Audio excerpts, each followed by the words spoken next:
My message today is to keep moving forward and not to keep going back to what God has already delivered us from. So ito po yung mahirap sa atin kapag pinalaya na tayo ng Diyos doon sa mga bagay na tayo ay dati ay slave. And sometimes, bumabalik pa ulit tayo. Ang hirap po noon. I remember, sabi ko noon, when I was siguro mga 22 years old, sabi ng tatay ko, hindi ka na yata magbabago eh. Sabi ko sa tatay ko, hindi, magbabago ako. So I tried to change my attitude. Ang hirap eh. So, kayo po ba na-try nyo na yun? Have you ever promised to your parents, to your wife, to your someone whom you love na sabi mo, talagang magbabago na ako. But at the end of the day, you only find yourself doing the exact same thing. 2 days, 1 year, or after 2 years, balik na naman sa dating gawin. And you know the pain of repeating the same mistakes. Ang hirap, di ba? Lord, hindi na po ako maninigarilyo. Pero talagang iniwas ko na. After a week, balik na naman. Kaya po yung New Year's resolution, minsan mahirap gawin eh. 2025, hindi ko nagagawin yan. Pagdating ng 2026, inulit na naman ulit. Ang hirap. Okay. Mahirap bumalik. History repeats itself. Relationship break over the same issues. For example, relationship. Kung ano yung issue sa mag-asawa, na-solve na nila, sunod na taon, gano'n na naman ang issue. So, addiction, pride, tempers, and the most difficult is yung hidden sins that quietly reclaim their former place. Diba? So, yun ang pinakamahirap. Kapag bumabalik-balik. And the heaviest battle in life are not against new temptations, but against old habits we thought we had already conquered. Ito yung pinakamahirap sa lahat. Akala mo na pagtagumpayan mo na yung bagay na yun, pero yun pala, hindi pa. Sometimes, that's your Achilles heel. Di ba? So, minsan dumarating yung mga ganong pagkakataon. Akala ko yun na-overcome ko na yan. Biglang nag-resurface yung weakness mo na yun. At ang hirap. In Proverbs chapter 26, this is our verse. In ESV version, I will read this. Ang hirap, parang ayokong basahin eh. Sabi dito, like a dog that returns to his vomit is a fool who repeats his folly. Sa Tagalog, kinuha ko sa Tagalog eh. Kawikaan, 26:11. Ang hangal. Parang ang hirap i-preach, ano? Kasi sa ibang translation, ang gamit nila, ang bobo daw. Ang iba namang translation, ang mangmang. So, ay umuulit sa pagkakamali niya, parang aso na kinakain ulit yung isinuka niya. Ang hirap nito i-preach, ha? Okay, so let's bow our heads and let's pray. Father God, thank you for the opportunity to preach your word. God, allow each one to open our hearts and our minds so that we can understand what's your message, what's your purpose for this message, oh God. Lord, help us and allow us, Lord, to obey and to accept it, Lord, with a humble heart, with a willing heart, in Jesus' name. Amen. Okay, tutuloy natin. This verse is brutally honest about the condition of human heart. Grabe siya eh. It doesn't flatter us, but it exposes us. Nakukuha niyo po, di ba? Solomon intentionally uses a shocking comparison, and this is the comparison. He compares a person who returns to sin with a dog returning to his vomit. 3 weeks ago, nagkasakit pa ako. Na food poison ako eh. ang sakit sa tiyan. So, mga 4 days yata akong hindi makabangon. Nagbabamit ka na, nag-LBM ka pa. Ang hirap, ano? And naalala ko, sabi ko, kung yung vomit mo, no, babalikan mo uli. Parang, so, sobrang hindi kaya. Napakahirap. It is disgusting because that is how God see our disobedience, our rebellion to Him. Sometimes we are so hard-headed. Ang tigas ng ulo ng tao eh. Hindi natututo sa isang bagay lang, sa isang sitwasyon lang. Tumino ngayon, the following year, balik na naman. Why did Solomon use this illustration? One, the vomit represents the consequences and ugliness of sin. Tandaan po natin yun. And the dog returns because it has no understanding of why vomit made it sick. It's simply because he is a dog and he always follows his appetite. Gusto niya lang kung ano yung... Wala siyang understanding kung madumi yun o kung nagbibigay sa kanya ng sakit yun. And number 3, why Solomon used this illustration? To highlight the foolishness of people, because the fool returns to sin even after experiencing its pain and consequences. Nadapa ka na nga doon sa una, bakit binabalik-balikan pa? Parang yung kanta ni Gary B, ano? Babalik ka rin. Kasi nga, ang tao ay foolish. Huwag nyo nang sabihin sa katabi ninyo. Mahirap gawin. Okay. So what does foolish mean in the Bible? Actually, hindi lang si Solomon. Even Jesus, ginamit niya to. Si Peter, ginamit niya to. Si Paul. And even John of Patmos uses the word foolish. Hangal, mangmang. Ang bigat pakinggan, ano? The Greek word for foolish is anoetos, which does not mean unintelligent or lack of mental ability. Hindi ibig sabihin na foolish ang tawag, ikaw ay wala nang alam. Or you're not using your mental ability. The word foolish in the Bible simply means not spiritually discerned. In 1 Corinthians 2:14, the foolish person does not accept the things that come from God, for they are foolishness to him, and he cannot understand them because they are spiritually discerned. Yung mga tao na hindi spiritually discerned, it's so hard for them to swallow the words in the Bible. Kaya pag sinabi sa Bible na, kapag yung mata mo ang dahilan ng pagkakasala mo, dukitin mo yan. Tanggalin mo, mabuti pang wala kang mata, bulag ka na mapunta sa langit kaysa may dalawa kang mata. It's so hard to swallow and understand it. Amen? Mahirap siya. Because yung mga spiritual na bagay, spiritual thing only understand with spiritual understanding if you are spiritually discerned. Naiintindihan lamang yun ng mga tao na spiritually filled, spirit-filled sila. Because you cannot understand the things about God if you are not led by the Spirit. Kaya nga sabi ni Jesus, man does not live on bread alone, but also by word that comes from His mouth.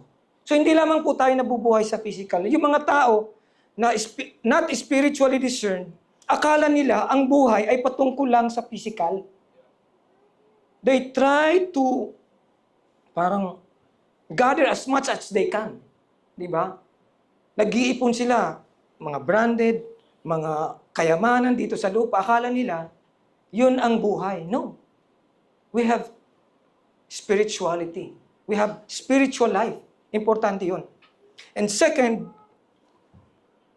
simply means lack of understanding. Hosea 4:6, it says here, people are destroyed for lack of understanding because you have rejected my command and lack of understanding, I will reject you.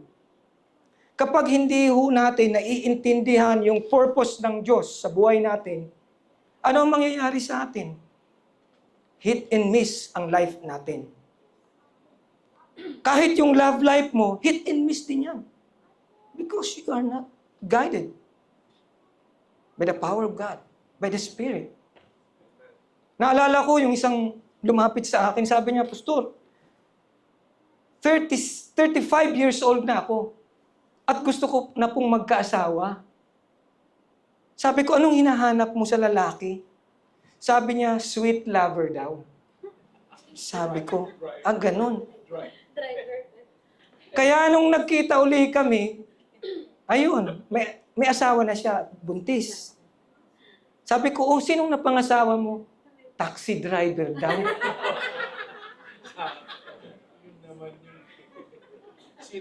Kasi sweet lover eh. So sabi ko, mahirap. Totoo yun ha. It's a true story. Kala nyo nagbibiro ako. Totoo yun. And at the end of the day, sabi niya, Pastor, hindi na po kami magkasundo. Wala na siya sa Pilipinas, naiwan yung lalaki. Nasa Canada na siya ngayon. So nagkahiwalay. Bakit? Hit and miss. Hindi alam kung ano ang layunin, ang purpose ng Lord sa kanya. Ang hirap ano. And then number 3, simply means acting without wisdom. So Proverbs chapter 19, verse 2, passion without wisdom and guidance from above will lead to poor decision. Parang ano daw to acting or doing something is like using a dull axe, chopping a wood. Diba? So, paano mo naman mapuputol nga naman yun kung mapurol yung palakol mo? Diba?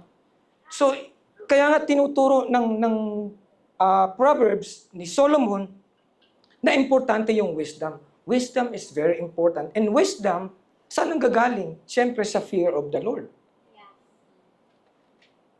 Kaya yung mga magiging desisyon natin, once we have that wisdom of God, or the heavenly wisdom, or the Solomonic wisdom, alam niyo po, naiaayos yung buhay natin. We can put it in order because God is a God of order. Hindi siya God of mess, di ba? Kaya lahat na iaayos eh. Pati pamilya mo, trabaho mo, buhay mo.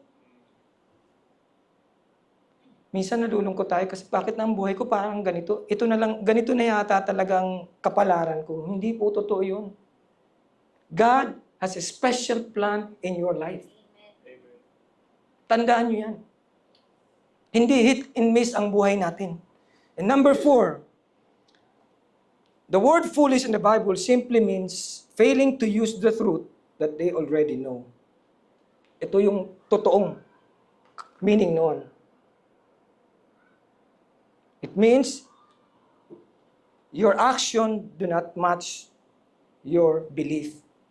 Kapag natutunan mo yung salita ng Diyos, pero hindi mo ina-apply sa buhay mo, mismatch siya. Kaya, chinek ko ito, I researched this. Merong tinatawag na willful ignorance at yung cognitive dissonance. Yung cognitive dissonance daw is the psychological discomfort you feel when your actions or attitudes and beliefs clash. Ang tawag doon. Kasi, sinasabi ng sarili mo, masama yan. Sabi naman ng ibang bahagi ng sarili mo, okay yan, masarap yan. Naglalaban, ano? So, nagkakaroon ng kontrahan. Ngayon, ang gagawin mo, para yung mali na ginawa mo ay matama sa paningin mo, gina-justify po natin. Nakukuha niyo po ba? We try to justify those wrong deeds, wrong actions, wrong decisions na ginagawa natin. And sometimes, we put our fingers parang doon sa mga tao kaysa sa tingnan natin yung maling desisyon natin. Ang blame kanino sa ibang tao? Sila kasi. Dahil kasi sa tatay ko, kaya ako nagkaganito. Di ba? Hindi, may part ako doon. At yung isa, yung willful ignorance, is the act of deliberately avoiding facts that threatens your beliefs. People do this to protect their self-image or avoid the mental stress of being wrong. Grabe, no? Mahirap. Kapag yung ating spirituality at yung ating physical life ay hindi nag-jive, may problema doon. Kasi marami sa atin, pinapalakas natin yung side ng physical instead of the spiritual, yung side ng material instead of the spiritual, which is our relationship with the Lord. Kaya anong nangyayari? Ang dami nating lapses, ang dami nating decision na hindi tama. Mahirap siya. And the most difficult part of it, itong mga kasalanan natin na nagagawa, is when sinning becomes a lifestyle. Yung mga decision natin, yung mga ginagawa natin, yung mga attitude natin, yung lifestyle natin na hindi okay kay God, nagiging lifestyle natin and it becomes us. Babasahin ko medyo Galatians 5:19. Now the works of the flesh are manifest because we focus more on the flesh instead of spiritual. Which are these? Adultery, fornication. Yung fornication, mostly, ito ay ginagamit para doon sa mga single na tao. So, mga single sila na nagsasama na hindi kasal. So, they call it fornication. Ginagamit ito ng Bible. Uncleanness or lasciviousness, ito ay mga sexual sins na sinasabi ng Bible. Hindi ko po ito sinabi. Medyo mabigat yung mga, sabi ko nga, Lord, ituturo ko ba ito? And verse 20, idolatry, ito naman yung mga sin against God. Witchcraft, sinabi siya, hatred, variance, emulations, wrath, strife, seditions, and heresies. Yung idolatry and witchcraft. Ayaw ni Lord noon. At higit sa lahat, ito, personal na ito, yung hatred, variance, strife. 21, envyings, murders, drunkenness, revelings. Yung revelings kasi dito, ito yung sobra kong mag-party. Ginagamit ito. Grabe yung party from 12 a.m. to 6 a.m. Grabe, no?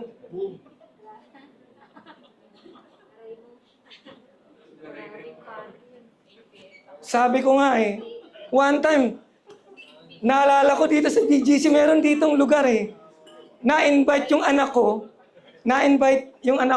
mag-party. Pinasarado nung isang nung parents nung friend niya yung bar. Hindi talaga ako marunong ano ba yung mga bar. Sabi ko, saan ba kayo pupunta? Ang sabi nung aming anak ni James, Ma'am and Dad, wag na kayong pumunta. Sabi, susunduin ka namin. No, don't go here.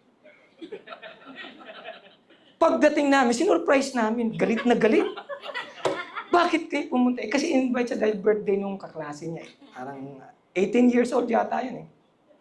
Pagtingin ko, 18 years old, puro nakahitlata na doon sa... Tapos yung isa, buhat-buhat nung guard, lasing na lasing. Sabi ko, anong party ito? Wild party. Rebelling, sinasabi. Sobra. Sabi ko, it's not a party. Grabe. Para ka naglagay ng baboy doon sa tapos nagkarat na doon. Sabi ko, hindi ko kaya. I don't know kung... And one time, na-invite nga rin ako. Meron akong business partner before. Sabi niya, Jim, doon, sama ka sa akin. Sabi ko, saan tayo punta? Inaya niya kami sa isang parang resto bar. Kaya na ang lakas ng tugtog. Alam mo, sabi ko, magkakasakit yata ang puso ko rito . Kung kumalabog yung mga sound, sabi ko, bro, uwi na lang ako, di ko kaya. Sabi ko, doon na lang ako sa bahay . Grabe. Which I tell you before, sabi dito ni Paul, as I have also told you in time past, that they who do such things shall not inherit the kingdom of God. Mabigat yung sinasabi ni Lord. Church, you have to remember that the greatest foolishness is not lack of intelligence, it is knowing the gospel, but not applying it. Kung nalaman ninyo yung katotohanan, you are reading the Bible, you are attending a church, you listen to the messages, to the preaching, and after that, pumasok dito, lumabas sa kabila, hindi na natin narinig, hindi na natin inintindi, it's useless. Matthew chapter 7, verse 26, and everyone who hears these words of mine and does not do them will be like a foolish man who built his house on the sand. And the rain fell, and the floods came, and the winds blew and beat against that house, and it fell, and great was the fall of it. Kung pinapakinggan lang natin yung salita ng Diyos, pero hindi natin ina-apply, it is useless. Walang power yun. Minsan nga, my first ministry in the church is yung, we're praying for those who are, possessed ng mga bad spirit. So that's my first ministry. At natatawa ako kasi meron akong mga kasama na bago lang doon sa ministry na yun. Dala-dala yung Bible, nilagay sa mukha nung possess. Biglang tinanggal, sinampal sa kanya eh. There's no power. Yung Bible na yan, papel, walang power yan unless you use it. Unless you applied it. Useless yun eh. Say the word. Kaya si Jesus, di ba, anong ginagawa niya? Palagi niyang binabanggit yung salita. Kahit sa creation, ginamit. In the beginning, God created the Word, and the Word was with God. Di ba? And He said, palaging ginagamit, sinasabi, huwag nating ilalagay sa pocket. Another person who used this word, foolish, is Peter. In 2 Peter chapter 2, verse 20, for if, after they have escaped the defilements of the world, through the knowledge of our Lord and Savior Jesus Christ, they are again entangled in them and overcome, the last state has become worse for them than the first. Ito yung sitwasyon ng mga tao na sumusunod kay Jesus during that time and following also kay Peter. Kasi matapos nilang marinig yung salita ng Diyos, nagsimula silang sumusunod kay Jesus, following Jesus, very active in the ministry, and at the end of the day, biglang naglaho. For it would have been better for them never to have known the way of righteousness than after knowing it, turn back from the holy commandment delivered to them. So what the true proverb says has happened to them. The dog returns to its own vomit, and the sow after washing herself returns to wallow in the mire.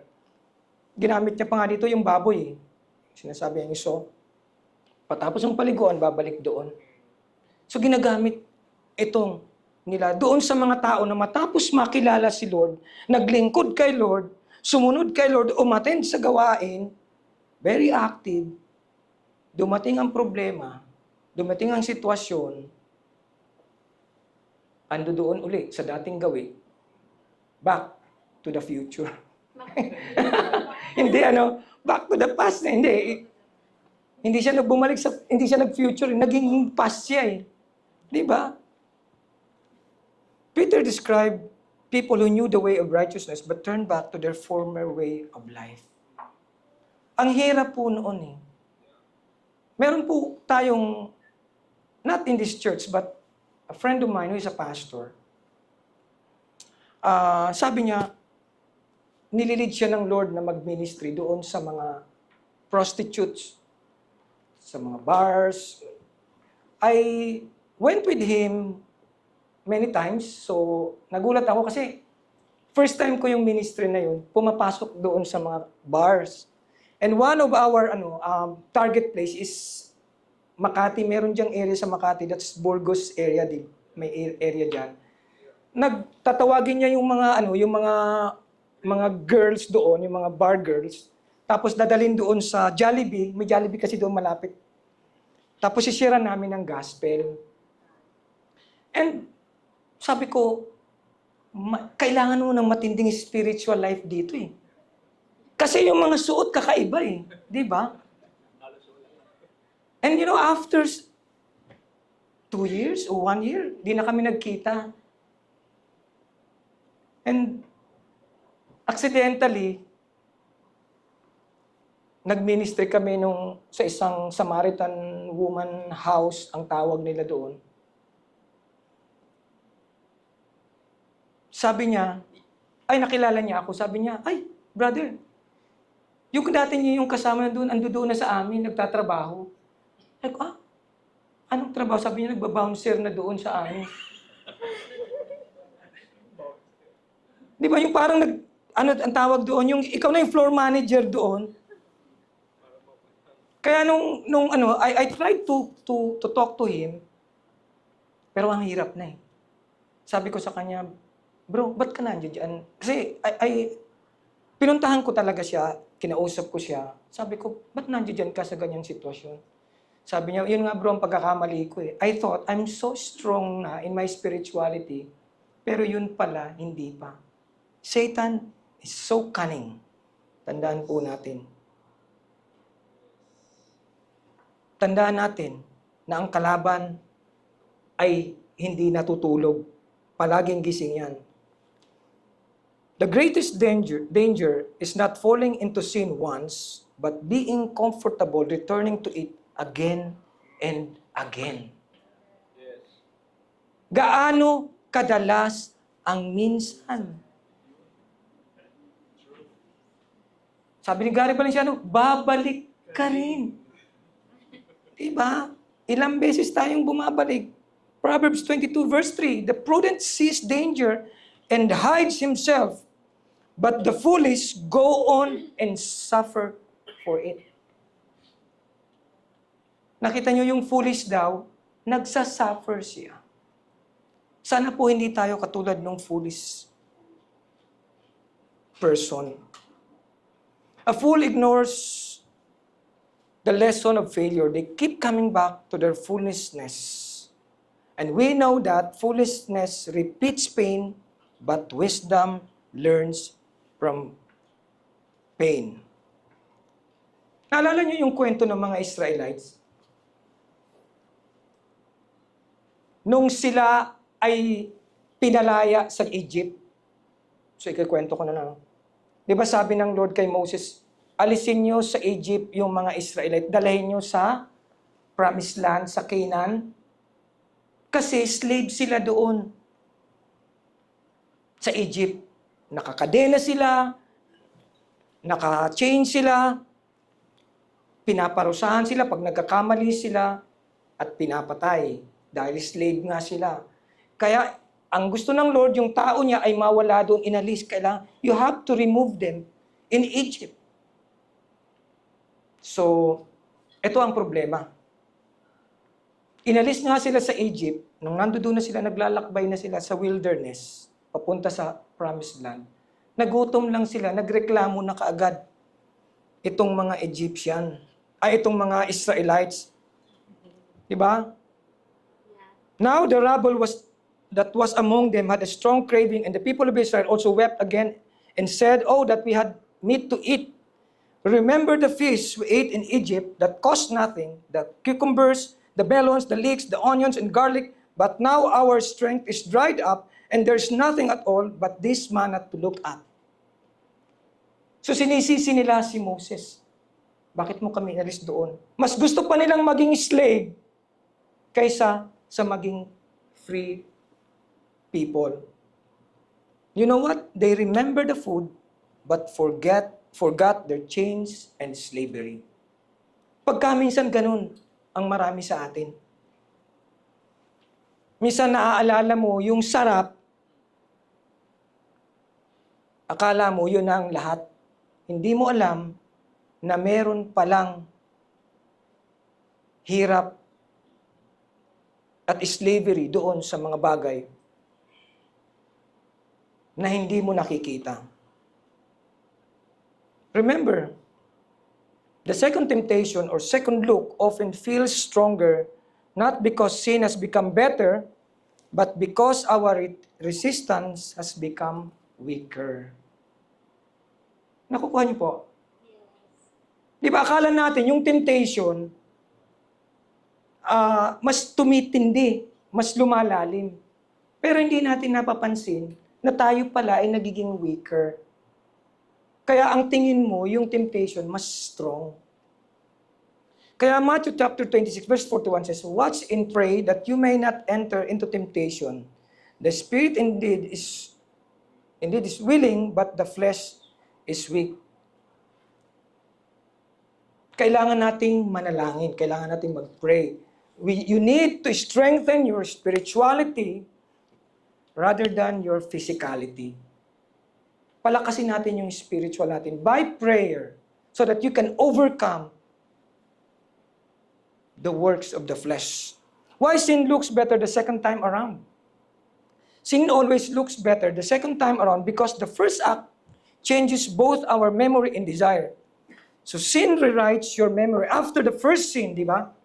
We tend to remember the pleasure more than the pain. Like the Israelites, they remember the food but not the slavery. So tandaan po natin yun. Ang diablo, matindi yan. John 10:10, di ba? He comes to steal, to kill, and to destroy. Hindi niya lang sinasabi yun. Number 2, sin hardens the heart. Hebrews 3:13 warns believers, sin is deceitful, it promises freedom, but produces slavery. Halimbawa, yung sin of alcoholism. Hindi ba sama uminom? Pero yung maglasing, sabi ng Bible.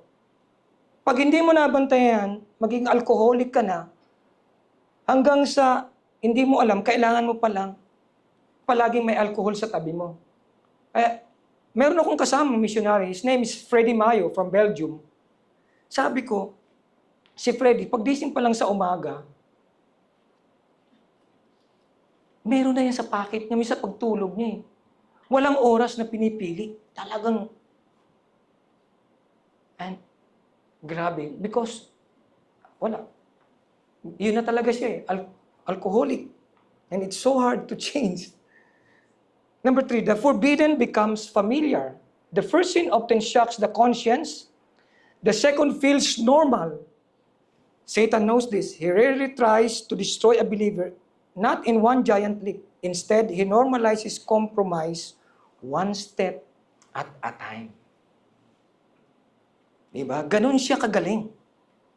Napakakaning ni Satan. Pag hindi mo inaral, if you are foolish and you don't understand his schemes, pwede kang madala.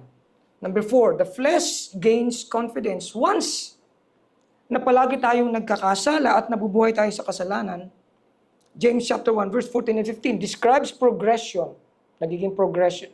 Ito, each person is tempted when he is lured and enticed by his own desire. Minsan sinisisi natin lahat kay Satan, pero sa kanya naman talaga galing. Pero minsan meron din tayong part eh. Diba? Marami din tayong part doon. Because we're on 100% physical, even also 100% spiritual. Hindi tayo 40-50 o 40-60, 70-30, hindi. Then when it has conceived, gives birth to sin, and when sin is fully grown, brings forth death. Iyon ang dinadala natin. Maliit na kasalanan. Sabihin mo, nagsimula ka lang sa 200,000, 50,000, 10,000, nangungupit ka lang. Pagtagal ng panahon, hindi mo nakikita. Milyon na ang gusto mong kuhanin. Ganon si Satan. And then, Satan changes his strategy. Before you sin, Satan says, it is not that serious. After you failed, you might as well keep going. Di ba? Sasabihin ni Satan, hindi, maliit lang yan. Konti lang yan. Pero hindi mo alam, nahuhulog ka na. He first minimizes sin, then maximizes guilt. Both designed to keep away from repentance. At ang pinakamabigat kapag tayo ay hindi na tinatalaban. Kahit anong pangaral ang naririnig mo, kahit anong ganda ng preaching, pagkalos na yung heart, all are useless. Even the Bible is useless. Kahit siguro si Jesus yung pumunta doon. The devil sells pleasure, but delivers bondage. John 10:10 says, He comes to steal, kill, and destroy. And Satan never advertises broken families. Never advertises lost peace. Never advertises spiritual dryness, damaged testimony, slavery to sin. Hindi yan ina-advertise ng kalaban. Palaging makikita mo, puro mga magaganda. Kaya mag-ingat kayo sa mga magaganda. Tingnan nyo nga katabi ninyo. Di ba? Hindi. Nilikha yan in the image of God. Di ba? Sabihin mo, you are created in the image of God. Kaya maganda yan. Kaya beautiful yan. Pero mag-ingat tayo kay Satan kasi grabe siya. He never advertises those things. Mabubuti. And why do people return to sin? Una, bakit pabalik-balik ang mga tao sa kasalanan? Because of an unchanged heart. Behavior modification cannot replace heart transformation. Kailangan ang nababago yung puso. Kapag ang binago mo lang yung panlabas mo, naglagay ka ng makeup, nagdagdag ka ng eyebrows, di ba? Pinaikot mo ng konti yung mukha mo. Di ba? So minsan natatabingi yan eh.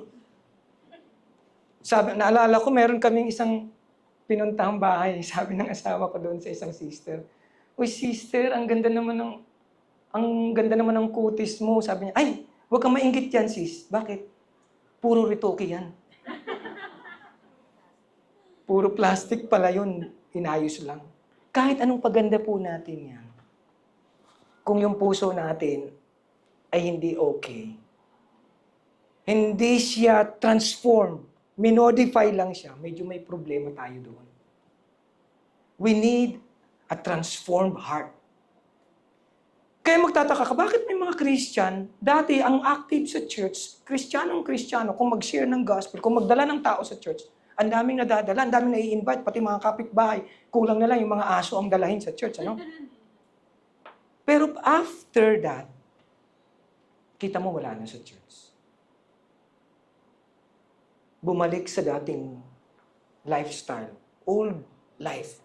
Kasi, ang tawag doon, yung outside modification lang, walang heart transformation talaga. Kasi yung totoong tumanggap sa Panginoon, yung totoong tinanggap mo si God, dapat may changes sa buhay mo. Diba? 2 Corinthians 5:17, if anyone is in Christ, he is a new creation. The old things has gone, and the new has come. Dapat ganun eh. Nakikita sa buhay natin. Kailangan lumalabas sa pagkatao natin. Nagre-reflect yung aura ni Jesus sa buhay natin. The way you think, the way you speak, the way you live, dapat si Jesus ang nakikita. Hindi yung behavior modification. Mahirap i-replace yung heart, di ba? Mga transplant, hindi pwede. Number 2, unrenewed mind. Why do people return to sin? Old thinking produces old living. Hindi pa talaga nila maiwan yung dating buhay nila. Kaya minsan, even sa business, di ba usong-uso yung mga red tape? Yung mga under the table, di ba? Pag nahuli, delikado. Naalala ko one time, nahuli ako eh. Hindi ko sinasadya sa Makati. Ang higpit pala doon. Tapos sabi ko at the time, Sabi ko, pasensya na po. Sabi ko doon sa driver, ay sa nanghuli na enforcer. Sabi ko, pasensya na po, nagmamadali lang po ako. Hindi ko po nakita ano na pala. Sabi ko, sa kapastor po ako. Inamin ko kasi mahirap ang mahal eh. Makalusot. Pero nagsisi na ako kay Lord ha. Nagsisihan ko na yun. Sabi niya, ay, papaano po yan? Pastor po kayo? Papaano po yan? Iglesia po ako eh. That's the problem. Tinikitan po ako. Ayun. Hindi umubra, no? Eh, kasi nga mali eh. Naka-red na, naghabol ka pa eh. Iyon ang mga bagay na dapat nating inaayos. And one time, kami ng anak ko, si James. Si James hindi kasi nagsasalita, nagdadrive ako. Sabi niya, Dad, ikaw na mag-drive. Sabi ko, sige. Sabi ko, yellow. Kaya pa yan. Nakalusot. Tapos, lumakad kaming dalawa. Sabi niya, Dad, ako magdadrive. Ay ko, sige. Sabi ko, James, bakit ka dumiretso? Malapit nang mag-red. Bakit, Dad? Ikaw nga eh. Diba? Yung tayo, dapat nakikita yung life ni Lord sa atin. Kasi yung mga tao sa paligid natin, binabasa nila yan. Minsan hindi lang yan nagsasalita, pero binabasa nila yung buhay mo. Tayong mga Christian, di ba, tinawag tayong Christian, with a Christ-like attitude, should be a good example to them. Pero kung yung buhay natin ay walang pagbabago, tayo ay nabubuhay sa mga illegal na practices, it's so difficult to be a light and salt, to be a blessing to other people. Kaya nga sabi doon, pag tayo daw magiging dahilan ng may stumble yung iba because of us, mas mabuti pa talian tayo sa liig ng lubid at itali sa bato at ihulog tayo sa dagat eh. Kaysa sa maging stumbling block lang tayo.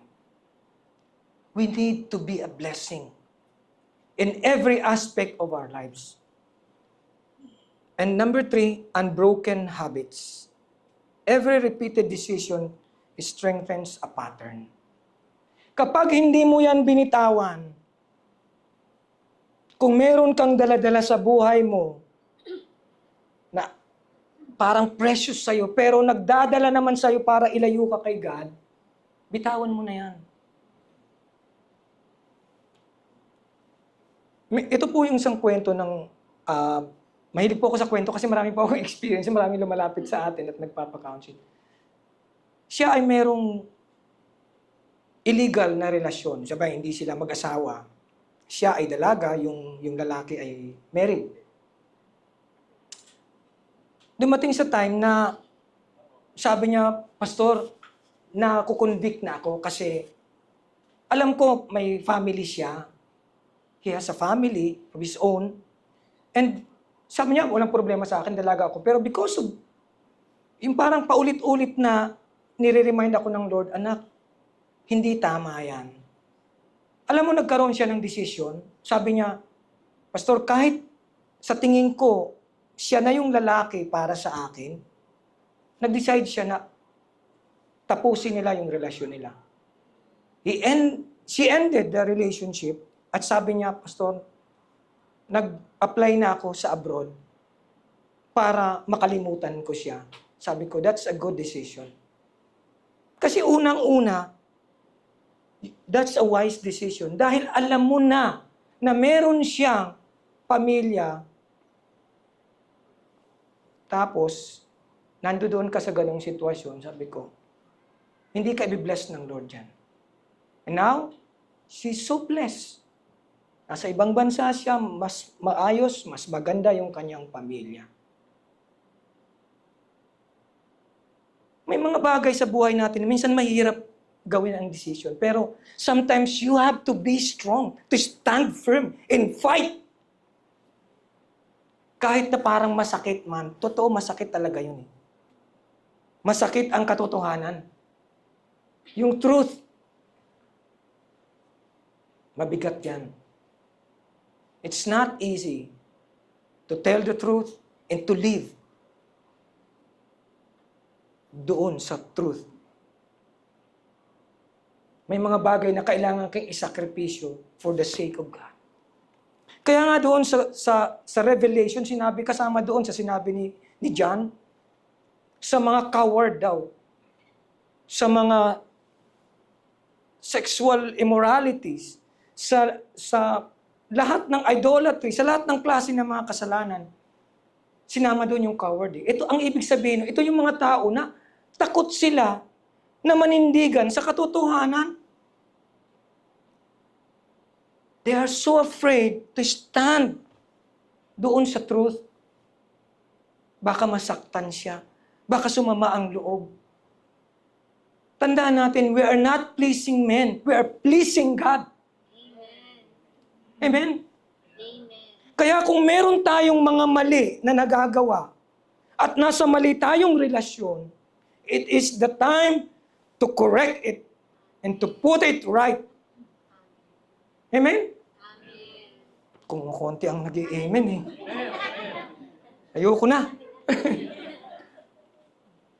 Whether you're single, you're married, you're widow, o anumang mga kasalanan na meron tayo, mga vices, addiction, or anything, clarify it. Ayusin natin. There's cheating in your relationship, maitatama pa yan. Hindi pa huli ang lahat. Diba? Pwede pang mai-correct.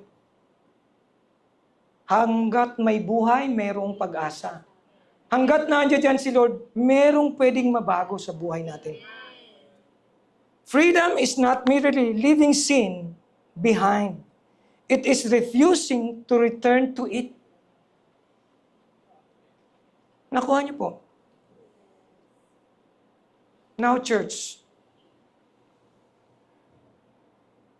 what vomit has God already delivered you from?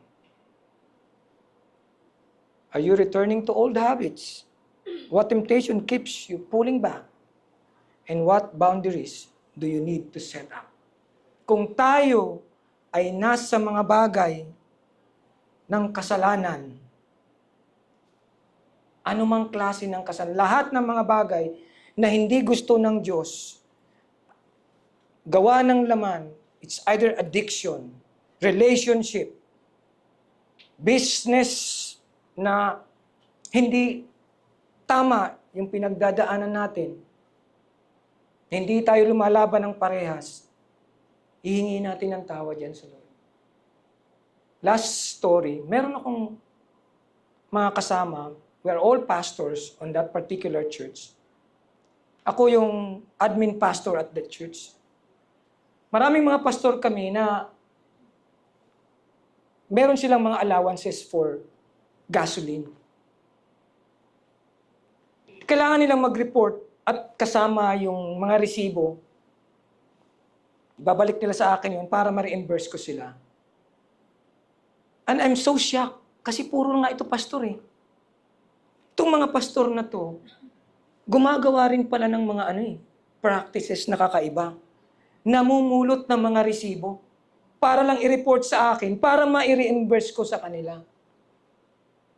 Mga pastor na to ha. And I'm so shocked, sabi ko.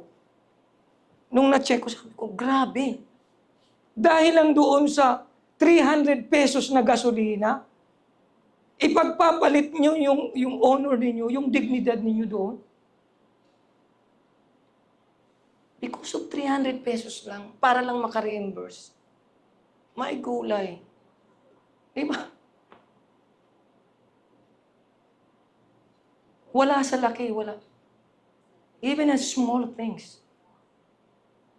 Kapatid, kung ang buhay mo ay nasa isang sitwasyon or you're on the crossroads, hindi mo alam kung anong gagawin mong desisyon. If you need help, andito po kami para tulungan kayo. We are one family and we are willing to help you. Pastor Chris, our senior pastor, our lead pastor is here. Pastor Jay is here. Kuya Ed is here. He's the head of our pastoral care. So, we are willing to help you. Kailangan nyo ng counseling. This church is available for you. Lumapit tayo sa Panginoon. Christ gives more than forgiveness. When Christ sets us free, He invites us into a new way of living. A new way of life. And do not return to what destroyed you. Kung saan ka pinulot ni God, huwag mo nang balikan yun. Kung saan ka tinanggal ni Lord at hindi ka doon, para doon, huwag ka nang bumalik doon. Move on, move forward, and live a godly life. Holiness is very important. Righteousness, holiness is important to God. Church, we need to live a holy life. Ito ang gusto ng Panginoon sa atin. Pinalaya niya tayo at huwag na nating babalikan yung old life. Do not go back to your Egypt where slavery, where chain, diba? Iyon ang kabuuan ng Egypt. Katulad ng sinabi ni Solomon, a foolish person always go back to his vomit. A picture of ugliness of sin. Church, we need to move on. Kung nagkamali ka ngayon, it's time for you to come to the Lord, surrender your life, and do not go back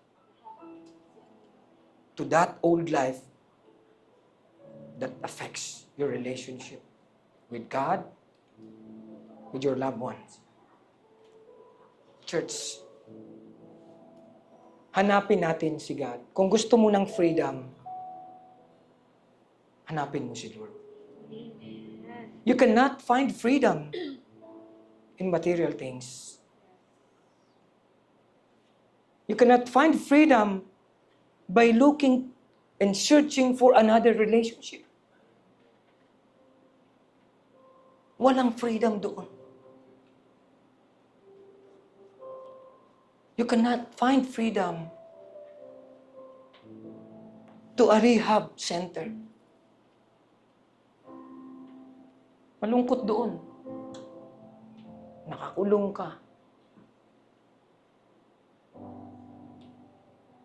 Sabi nga ni Paul, I am a prisoner of Christ. Na kahit siya, nung time na nasa loob siya ng kulungan, nakulong kasi si Paul because of preaching the word. Sabi niya, even if I'm inside this prison cell, I'm still a free man. Dahil ang isip, ang puso ko, ang pagkatao ko ay malaya. Because God has set me free. May mga tao na nasa labas sila ng rehas. Labas ng kulungan pero nakakulong. Diba? Walang rehas.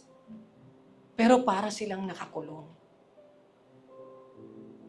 Kung ano-ano ang tinitake para lang makatulog, para mabawasan yung stress, para mabawasan yung bigat ng dinadala. Sometimes, pag nasalubong mo, nakangiti. Pero pag nakatalikod na,